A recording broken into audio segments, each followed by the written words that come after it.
Agora você é natural de Campina mesmo, não? Campina Grande, Paraíba. Exatamente. Ixi, Maria. E como é, cara? É difícil vir pra São Paulo, né, cara? Não tem jeito. Rapaz, já teve dia de eu acordar e... Onde é qual que hotel que eu tô? Assim, claro, dura um segundo, mas você tem aquele bugzinho assim, Sei. né? É verdade. Você já viajou um bocado, eu não sei se já bastante, chegou a acontecer. Bastante, é difícil, né? Não, a gente tava conversando aqui que esse foi um dos dias mais felizes dos últimos meses, porque eu consegui dormir 7 horas seguidas, 7, 8 horas seguidas. Foi uma maravilha, cara. Mas ficar na ponte aérea tem seus cansaços, realmente. E Campina tem aquela coisa, né? Nem sempre tem voo de Campina mesmo, né? Tem, mas... Não, tem, mas como Campina ela é interior, então os voos são aqueles voos que sobram, né?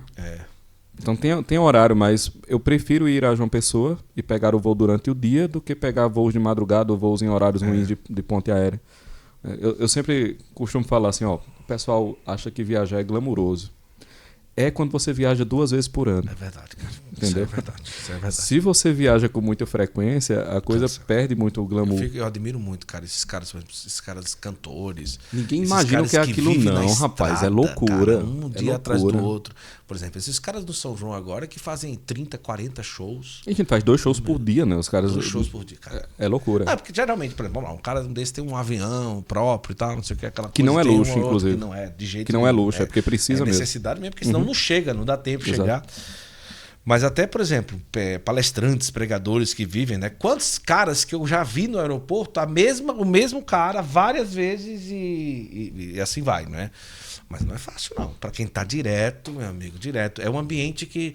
Inclusive, eu não sei por que aeroporto, cara, é tão ruim de ambiente, né? Tipo, ninguém pensa que quem tá no aeroporto tá cansado, porque hoje é uma raridade, aquelas cabines de descanso, né? Sim. Que para nós faz uma grande diferença. Sim. Numa conexãozinha que o cara fica ali 4 horas, você tirar 2 horinhas de sono, cara. Tem seu valor. Tem seu valor, tem seu valor. Agora sim, quase não tem. Não, a minha técnica de viajar qual é? É só levar a mala de mão. Então eu tento chegar no aeroporto, sei lá, 30 minutos antes do embarque. Certo. Porque aí já entra direto. Raio-X já vai embora. Já vai embora. E também, assim, esses dias eu fiz uma viagem mais longa, né, pra fora. Passei 15 dias com a mala de mão. Porque eu fiz, cara, eu ia sair de Minas Gerais, aí pegar o voo internacional em São Paulo e depois voltar pra São Paulo porque tinha evento pra voltar pra Campina Grande. Fiz, cara, se eu for despachar em cada uma dessas... Aí é loucura. Aí eu saí, passei 15 dias rodando Brasil e fora do Brasil com a malinha de mão. Você foi pra onde? Londres. Você foi pra aquele evento lá do de Jordan Peterson. Que tem muita coisa pra falar a respeito Eu quero daquilo, saber. né? Eu quero saber. Exato. Agora, você já começa a vida, já nasce numa família católica ou não? Rapaz, a minha família, ela é sumamente brasileira. Porque a minha família é de católicos não praticantes, pessoal da renovação carismática, pessoal, tudo de Campina. Pessoal do espiritismo, pessoal que bate tambor e evangélicos. Então, tem de tudo. Então nós somos o IBGE, basicamente. A gente é o censo ali. Mas... O Instituto Brasileiro tá ali. de Geografia e Estatística tá ali. Podia na minha ir lá família. em casa e fazer a extrapolação numérica, que era lá, quem vai ganhar para presidente, só ir lá. Tá resolvido. Mas a minha infância mesmo, eu tive uma influência pendente para o catolicismo, que à época era majoritária na família.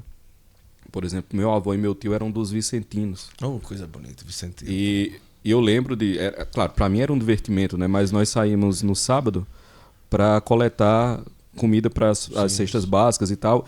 E como eu cresci num bairro muito pobre, era assim, era de carrinho de mão, né? Então a gente ia de carrinho de mão. Pra mim era uma festa danada, porque eu ia no carrinho de mão, levava, era uma maravilha. Mas ia no carrinho de mão, pegava as comidas. Então assim, eu tive essa influência. Eu fui criança nos anos 90. Então, nos anos 90, aconteceu um boom muito grande da renovação carismática no Brasil. Você tinha um grupo de oração, basicamente, em cada bairro, mais de um grupo em cada bairro. Foi a época daqueles conflitos homéricos entre a ainda pujante teologia da libertação e a renovação nascente. Então, eu quando criança, peguei esse ambiente aí. E tocava, né? Desde muito moleque. Então, a faca e o queijo na mão. Inclusive, está muito famosos os rios do Pedro Augusto tocando música, viu?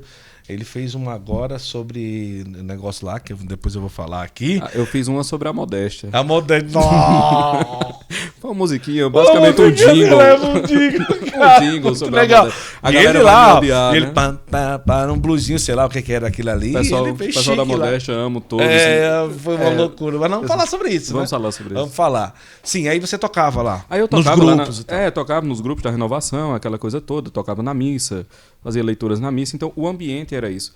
Até porque, veja, a depender do extrato social, os divertimentos que você tem, isso também tem que ser considerado. Não são muito, assim, não tem nada muito exótico, não tem nada muito... Ou você vai para um lado de apenas farra, farra, farra, ou você vai para um lado da vida religiosa que tem todo digamos assim, toda uma estrutura ali, né? Você Círculo tem de pessoas. Círculo de pessoas, viagens, então, que era basicamente a vibe da minha família. Então eu cresci nessas coisas, retiros, esses acampamentos, como eu disse, toda essa coisa da renovação esteve presente na minha vida desde muito cedo. Ixi, que coisa. Então conhece lá o Crescer, Gustavo, de muito tempo pelo atrás. amor de Deus, desde sempre. Não, eu ia pro Crescer, quando era mais moleque, quase como um negócio assim muito...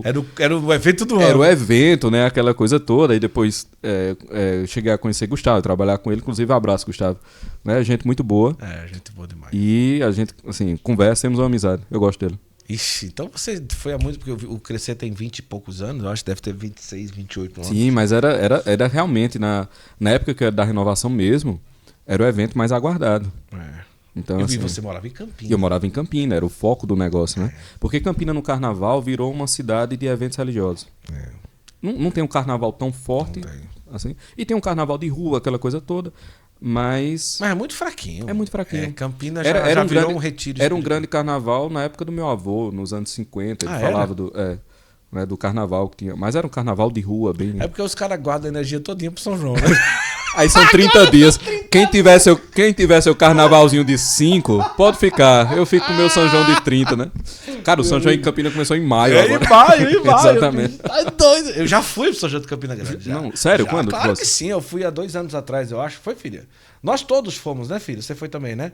Cara, surreal. É maravilhoso. É uma coisa... E é uma coisa que quem é daqui do Sul não entende propriamente. Sim. Não tem como entender, porque existe uma nota de apego cultural do negócio que quem não tem uma cultura tão forte em certos aspectos, ele não entende. Sim. Talvez o pessoal da Oktoberfest entenda, o pessoal lá do Garantido e Caprichoso entenda, mas quem não tem uma pegada dessa não entende. Que é o nosso Natal, basicamente. Literalmente. Assim, o espírito muda. É a festa do ano, cara. Exatamente. Aquilo que até Olavo fala, né? Ele menciona ao falar das obras de Veríssimo, que a memória coletiva de um povo é a cola que os une, que é a memória dos grandes feitos realizados em comum. Quando você pega uma cultura como São João, você tem uma nota de unidade muito profunda.